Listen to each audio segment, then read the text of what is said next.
Assalamualaikum warahmatullahi wabarakatuh. Kami dari kelompok 9 kelas 12 IPA 4 yang beranggota Beni Sarabulan, Dianisa Dahliafa, Raisa Amara, dan Tasya Kataluna akan mempresentasikan materi ekonomi akuntansi tentang laporan keuangan. Saya, Beni Sarabulan, akan menjelaskan pengertian tentang laporan keuangan. Keuangan mempelajari bagaimana cara mengetahui berbisnis individu, meningkatkan organisasi, mengalokasi, menggunakan sumber daya moneter dengan sejalannya waktu, dan juga menghitung risiko dalam menjalankan proyeknya. Tujuan dari laporan keuangan ini yaitu untuk menunjukkan mengenai informasi apa yang akan dihasilkan oleh akuntansi keuangan. Fungsi laporan keuangan yang pertama adalah sebagai media review, yang kedua membantu menciptakan strategi baru, yang ketiga meningkatkan kredibilitas perusahaan, dan yang keempat adalah sebagai pedoman membuat keputusan. Selanjutnya adalah manfaat laporan keuangan. Yang pertama adalah evaluasi bisnis, yang kedua adalah pengambilan keputusan, yang ketiga adalah pinjaman modal, dan yang keempat adalah penentuan pajak. Saya Regisa Amara dan saya akan membahas mengenai laporan laba rugi. Nah, laporan laba rugi merupakan laporan yang menyajikan informasi pengeluaran, pendapatan, serta laba atau rugi yang dihasilkan perusahaan selama periode tertentu. Laporan laba rugi ini memperlihatkan kinerja keuangan dari suatu perusahaan. Sebelum membahas langkah-langkah dalam membuat laporan laba rugi, ada beberapa elemen-elemen yang merupakan unsur utama dari penyusunan laporan laba rugi. Berikut ini adalah elemen-elemennya. Yang pertama, ada pendapatan atau revenue, yaitu peningkatan aktiva atau arus masuk perusahaan yang dihasilkan dari kegiatan operasional. Yang kedua, ada keuntungan atau profit, yaitu peningkatan ekuitas karena terjadi transaksi perusahaan atau yang dihasilkan dari pendapatan atau investasi dari pemilik perusahaan. Yang ketiga, ada beban atau expenses, yaitu arus keluar atau pemakaian aktiva atau munculnya liabilitas dalam suatu periode tertentu dikarenakan pengiriman ataupun produksi barang.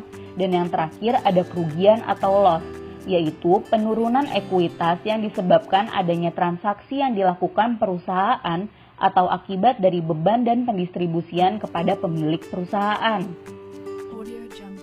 Selanjutnya, pembagian laporan laba. Yang pertama ada laba kotor, yaitu pengukuran pendapatan langsung perusahaan dari penjualan produk dalam satu periode akuntansi. Yang kedua, laba operasi berjalan. Diperoleh dari kegiatan bisnis perusahaan yang tengah berjalan setelah pajak dan bunga. Laba operasi berjalan ini disebut juga laba sebelum pos luar biasa. Yang ketiga, laba sebelum pajak, yaitu jumlah laba sebelum pajak penghasilan yang ditetapkan berdasarkan standar akuntansi keuangan. Selanjutnya ada laba bersih. Laba bersih merupakan indikasi dari profitabilitas dari perusahaan. Sementara laba bersih adalah kelebihan keuntungan dalam penjualan bersih perusahaan terhadap harga pokok penjualan dikurangi beban operasi dan pajak penghasilan. Dan yang terakhir ada laba operasi, yaitu selisih antara penjualan dan semua biaya dan beban operasi perusahaan.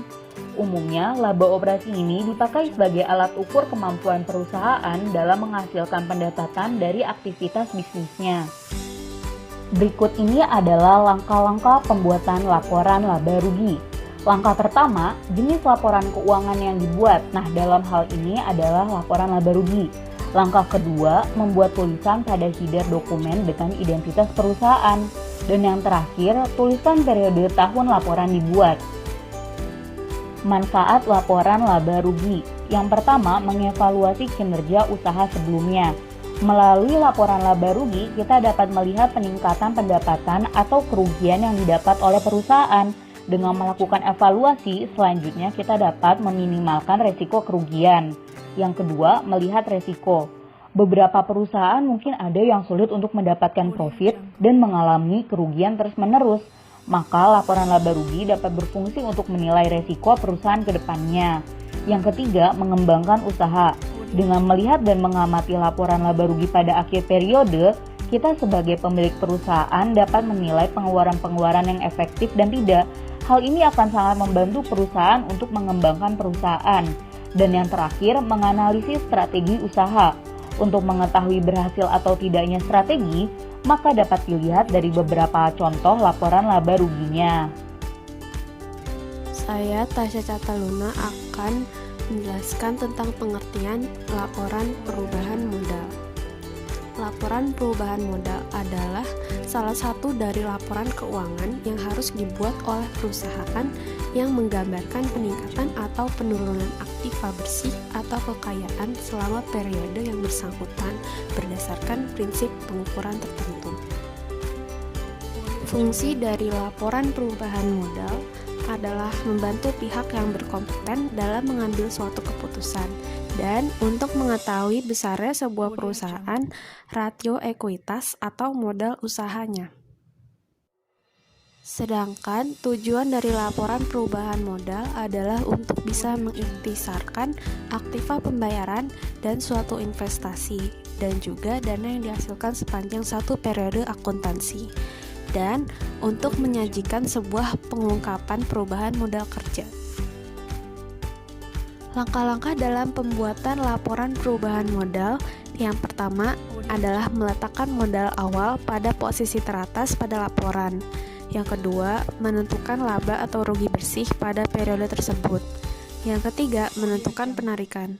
Penarikan yang dilakukan ini juga bisa diambil dari neraca lajur bagian neraca kolom debit. Yang keempat, menghitung modal akhir berdasarkan data yang sudah didapatkan tersebut. Nama saya Denisa Daliafa, saya akan membahas laporan neraca. Laporan neraca adalah jenis laporan keuangan yang menyajikan aset, kewajiban, dan modal perusahaan pada tanggal tertentu. Dari laporan ini, kita bisa mengetahui kondisi aset, kewajiban, dan modal perusahaan, di mana ada 3 hal yang mempengaruhi perjalanan perusahaan ke depan. Yang pertama, aset dan komponen-komponennya. 2, kewajiban dan komponen-komponennya. Ketiga, ekuitas atau modal. Aset dan komponen-komponennya, persediaan barang dagang, aset atau aktiva ada kekayaan perusahaan yang digunakan untuk mendukung operasi. Seperti yang telah disinggung sebelumnya, ada 2 jenis aktiva, yaitu aktiva lancar dan aktiva tetap. Aset lancar. Aktiva lancar adalah aktiva yang dapat dicairkan dengan cepat atau relatif cepat. Definisi cepat artinya diubah menjadi kas dalam waktu 1 tahun atau kurang. Kemudian aset tetap. Aset tetap adalah aset yang masa manfaatnya lebih dari 1 tahun. Yang ketiga, komponen aset lancar, yaitu ada kas dan setara kas, piutang usaha, persediaan, utang dibayar di muka. Yang keempat, komponen aset tetap, bangunan pabrik, bangunan kantor, peralatan pabrik, peralatan kantor. Hak milik intelektual seperti hak paten dan hak cipta. Aset seperti bangunan pabrik dan peralatan disajikan di laporan neraca dalam nilai bersih, yaitu sudah dikurangi dengan akumulasi penyusutan.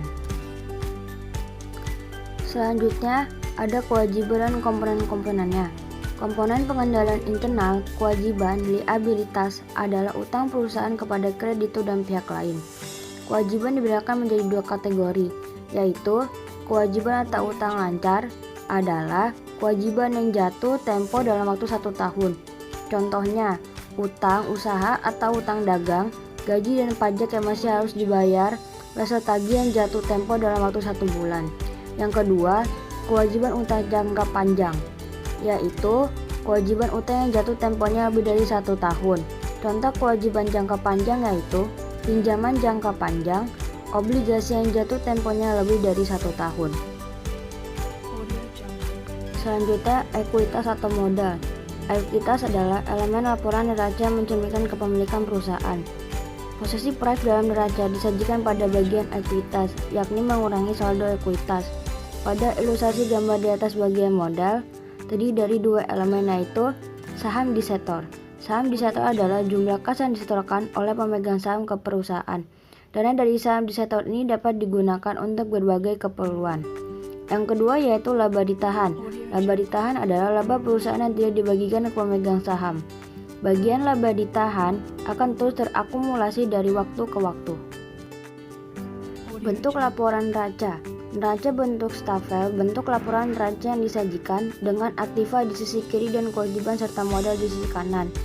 Neraca bentuk kontrol, bentuk laporan neraca yang menyajikan elemen-elemen neraca dengan melaju dari atas ke bawah. Sekian dari kelompok 9, semoga ilmu ini dapat bermanfaat.